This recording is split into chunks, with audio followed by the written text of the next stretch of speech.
सभी सुनने वालों को मेरी ओर से नमस्कार। आदर्श विद्या मंदिर की इस लाइव कक्षा में आप सभी का स्वागत है, अभिनंदन है। पिछली कक्षा में हमने पढ़ा था कि धर्मपाल के मित्र धर्मपाल जो लेखक का मित्र था वह उसको एक गांव में लेके जाता है। तो वहाँ उस धर्मपाल के और गांव ले जाता है तो वो धर्मपाल के कितने पशु होते हैं, तो धर्मपाल के 2 गायें और 1 भैंस होती है। ऐसे ही दूध देने वाले पशुओं के नाम पूछे थे आपसे, और धर्मपाल के कितने भाई बहन थे यह भी आपसे बात की थी। उससे आगे आज हम उसका वाचन करेंगे कि धर्मपाल है वो उसे लेकर के और गांव में जाता है। तो गांव के बीच में एक मंदिर बना है, उसके सामने एक कुआं भी है जहां गांव की औरतें पानी भर रही थी। धर्मपाल मुझे इस पुस्तक में यदि आप देखेंगे तो कहीं पर थोड़ी सी प्रिंट मिस्टेक भी है, तो इसको बच्चे भी भैया ठीक कर लें। यहाँ शब्द है मुझे कुम्हार के घर भी लेकर गया जहाँ कुम्हार मिट्टी के बर्तन बना रहा था। एक तरफ आहवा पक रहा था। गांव में एक छोटा बाजार भी है, उसमें दर्जी, बनिया और सब्जी वालों की दुकानें थी। मित्र मुझे अपने खेत पर लेकर गया जहाँ सरसों की फसल पर पीले पीले फूल ऐसे लग रहे थे मानो पूरे खेत ने पीली ओढ़नी ओढ़ रखी है। खेत में उसके पिताजी काम कर रहे थे। मैंने उनको प्रणाम किया। खेत में फुहारों से सिंचाई की जा रही थी।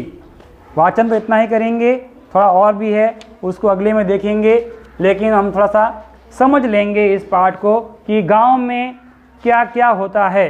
तो गांव के अंदर मंदिर भी बने होते हैं, कोई भगवान के, कोई शिव जी के, कोई गणेश जी के, कोई हनुमान जी के, इस तरह से। और गांव के अंदर 1-2 ऐसे मंदिर भी होते हैं। और वहाँ जल व्यवस्था के लिए, पानी के लिए उनके गांव में कोई कुआं भी होता है। उस कुएं से सींच करके और वहाँ की औरतें या पुरुष जिसको पानी की आवश्यकता है वो वहाँ से पानी भर करके भी ले जाते हैं। साधारणतया पानी भरने का काम जो है वो घर की औरतें ही करती है। तो वो पानी उस समय गांव की औरतें पानी भरती है। फिर गांव में क्या होता है कि गांव में ऐसे कुछ लोग भी होते हैं जो अपने हाथ से कार्य करके और कुछ वस्तुओं का निर्माण करते हैं। जैसे अपने पाठ में नाम आया कुम्हार का। कुम्हार क्या करता है? कुम्हार जो है वह इस मिट्टी के बर्तन बनाता है। जैसे कोई मटकी हो सकती है, जैसे कोई छोटा सा कोई, और उस मिट्टी के बर्तन जैसे सब्जी पकाने वाला हो सकता है, पानी को रखने वाला हो सकता है, दूध को रखने वाला हो सकता है, दही को जमाने वाला हो सकता है, कोई हांडी वगैरह, ऐसे कोई बड़े बर्तन भी।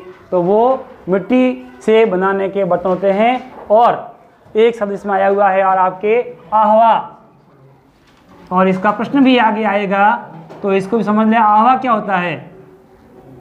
कुम्हार जो है वह अपनी कच्ची मिट्टी से बर्तन बना करके और उसको एक स्थान पर सजा करके रखेगा, और सजा करके रखने के बाद में उसमें चारों तरफ से ऐसा कोई घास फूस जैसा वो भर करके रखेगा, और फिर उसको अन्य कोई ऐसे टूटे फूटे बर्तनों से बंद करके रख देगा, और फिर उसमें